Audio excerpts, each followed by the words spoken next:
Good morning children. आज हम it's so happen book से नेक्स्ट चैप्टर कर रहे हैं द फाइट। ठीक है, फाइट तो हम सभी जानते हैं ना, फाइट करते हैं आपस में, फाइट लड़ना, द फाइट। मैं हिंदी में बताऊंगी, इंग्लिश में चैप्टर अपने आप पढ़ना, फिर वर्ड मीनिंग्स भेजूंगी और उसके बाद क्वेश्चन आंसर्स होमवर्क में करने। ठीक है। राजपुर यात्रा के दौरान रणजी ने जंगल में एक जलाशय देखा। रणजी एक व्यक्ति है। जब वो राजपुर जा रहे थे उस यात्रा के दौरान उन्होंने एक जंगल में एक जलाशय देखा जहां पर पानी इकट्ठा था। दिन गर्म था, ताल में तैरने हेतु उसने छलांग लगा दी। अब दिन में गर्मी बहुत थी, उसने सोचा नहा लेता हूं, तो वो ताल में उसमें कूद गया।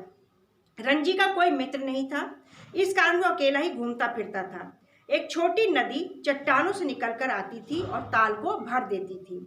रणजी के अवयव लचीले थे और उन पर चर्बी की परत नहीं थी, यानी उसका बॉडी जो था लचीला था, इतना स्किनी नहीं था। अगले दिन वो पुनः जंगल के जलाशय में गया, फिर दोबारा गया वो नहाने के लिए। जब वह वहां लेटा हुआ था उसने एक अन्य बालक को अपनी ओर बैर भाव से आते देखा। वह लड़का जिसका नाम था सूरज, रणजी से बड़ी आयु का, लंबा और तगड़ा था। यानी रणजी भी एक बच्चा है और उससे एक बड़ी आयु का लड़का उसके पास आता उसको दिखाई दिया। लंबा और तगड़ा था वो लड़का, सूरज नाम था उसका। वो बोला, यह ताल तो मेरा है और मैं हमेशा अकेले ही इसमें तैरता हूँ। उसने कहा, मैं योद्धा या पहलवान हूँ। रणजी डरा नहीं। वह बोला, मैं कोई देहाती नहीं हूँ बल्कि लड़ाकू हूँ। वह भागा नहीं। उसने अपने प्रतिद्वंदी को ललकारा। पहलवान यानी सूरज ने रणजी को जोरदार तमाचा मारा। रणजी ने भी अपनी हड्डी वाला मुक्का उसके चेहरे पर जड़ दिया, क्योंकि रणजी तो मोटा नहीं था, हड्डी हड्डी निकली हुई थी उसकी। उसने भी उसके चेहरे पर अपना एक मुक्का जड़ दिया। दोनों गुत्थम गुत्था हो गए। जोर शोर से लड़ाई होने लगी। पानी में भी लड़ाई चलती रही। दोनों में कोई भी विजयी नहीं हो पाया।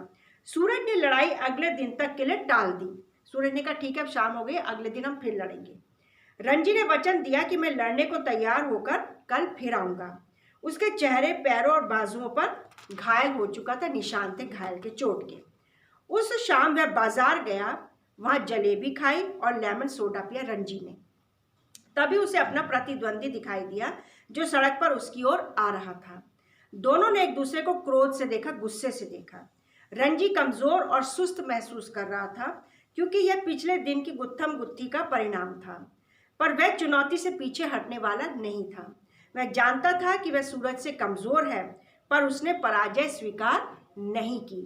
उसने सोचा, जब तक वह लड़ता रहेगा उसका जंगल के ताल पर अधिकार बना रहेगा, यानी वो नहाने जाता रहेगा। अगले दिन दोनों नदी के दो किनारों पर खड़े थे। रणजी ने उसे ललकारा कि तैर कर इधर आओ। वह तैराकी में सूरज से बेहतर था, यानी सूरज लड़ने में बेहतर था, पहलवान था, लेकिन स्विमिंग में रणजी ज्यादा बेहतर था। वह सरलता पूर्वक गोता लगा सकता था। उसने सूरज को गोता मारने और पानी में नीचे तैरने का तरीका बताया। रणजी ने माना कि सूरज पहलवान है। सूरज ने वचन दिया कि वह भी उस कमजोर हड्डियों वाले को पहलवान बना देगा। यानी अब दोस्ती हो गई दोनों में। रणजी जो था उसको स्विमिंग सिखाने लगा और सूरज जो था उसको पहलवानी सिखाने के लिए तैयार हो गया। तब दोनों मित्र बन गए। इस क्षण उनके बीच प्यार और समझौते का जन्म हो गया। अब ताल पर दोनों का मालिकाना हक बन गया था। अब दोनों ही तैरते थे। इस प्रकार दोनों में लड़ाई से शुरू हुआ काम, लेकिन एंड कैसे हुआ? प्यार से हुआ, प्रेम से हुआ, दोस्ती से हुआ। इस प्रकार दोनों ने एक दूसरे की मदद की। कई बार हम भी जिंदगी में ऐसे अपनी जब अब जीते हैं अपनी जिंदगी को, तो पहले तो शुरू में तो फ्रस्ट्रेशन होता है या एक दूसरे को गुस्से से देखते हैं, लेकिन धीरे धीरे जब हम एक दूसरे को समझने लगते हैं, एक दूसरे की जब मदद करते हैं, तो हम एक दूसरे के दोस्त भी बन जाते हैं। ये है द फाइट। ठीक है, ये चैप्टर पूरा पढ़ लेंगे, इंटरेस्टिंग चैप्टर है। वर्ड मीनिंग्स भेजूंगी, वो क्लास वर्क में करेंगे और जो क्वेश्चन आंसर्स भेजे जाएंगे वो होमवर्क में करेंगे।